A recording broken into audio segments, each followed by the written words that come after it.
How does that feel to be a part of the Barstool community, a part of that world? It's still surreal because I don't know how much y'all followed about how I got hired last year in my 2020. I lived in 4 cities and had 3 jobs in 2020. I felt like I lived a day. I mean, everybody felt like it was a long year, but I was drive time sports radio in Shreveport, Bossier City, Louisiana for 4 years. I got let go on a station reformat change. Then I went and just played online poker at Ole Miss in Oxford, Mississippi for 3 months during quarantine when it blew up.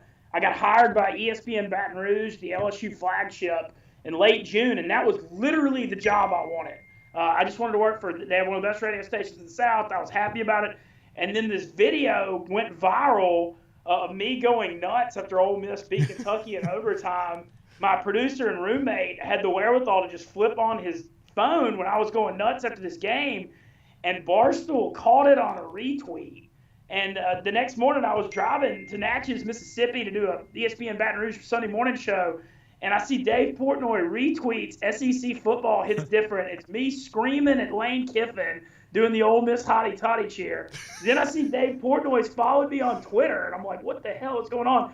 And then I get a DM from Dave Portnoy. It's like Sunday morning, 9 a.m. It said, hey, is this you? And I said, damn right, that's me. And he said, we're ready for you to come work for us at Barstool Sports. My God. My God. And I'm sitting there, and so he called. We set up a phone call for the next day, and it's like a Monday. I'm getting ready for a Monday show, and I'm in Natchez. I'm standing on the Mississippi River.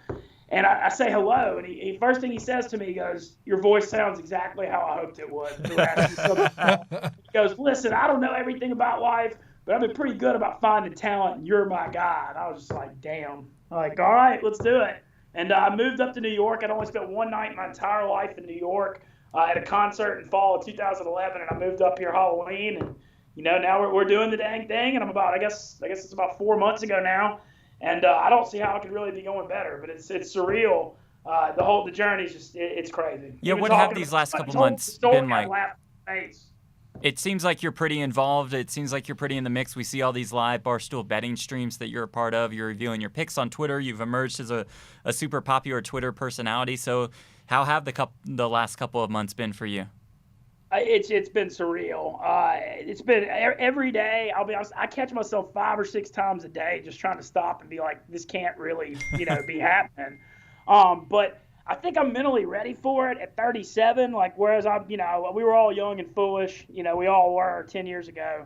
And I don't think I could have handled it then. But now I'm older. I got a lot better head on my shoulders, and I think I can deal with it. And man, it's just igniting. And when they hired me, the video was the big part, but they did some research on me, and I had the ESPN Baton Rouge background and the gambling background. And Penn's owns a lot of casinos in Louisiana and Mississippi.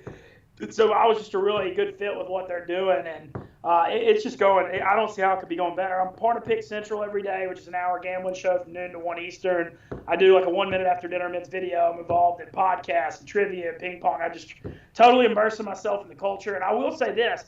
Dave offered me, he said I could stay in the South and didn't have to move up here if he just wanted the content, but they'd pay me more if I came up here. And that's the best decision I ever made, because if you're not in this building, I would not have all the relationships and the collaborations. And, if this doesn't work out, I don't want to look back on it and be like, have any regrets that I didn't try hard enough.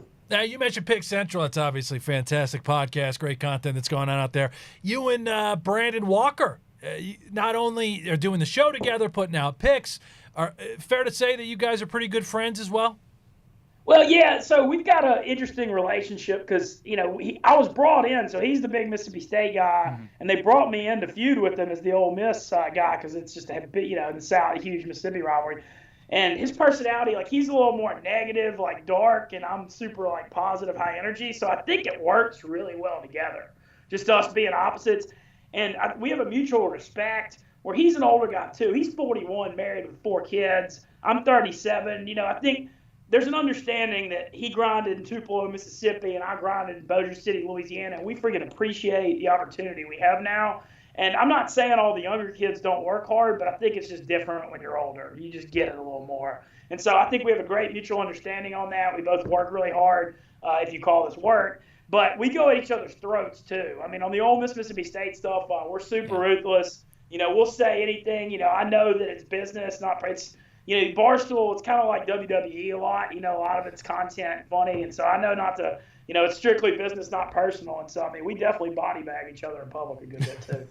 There's nothing like the Egg Bowl between Ole Miss and Mississippi State. Hey, everyone, this is No Gamble, No Future. All the sports betting and Brent, really just all the pure degeneracy. You got to risk it to get the biscuit. Like and subscribe.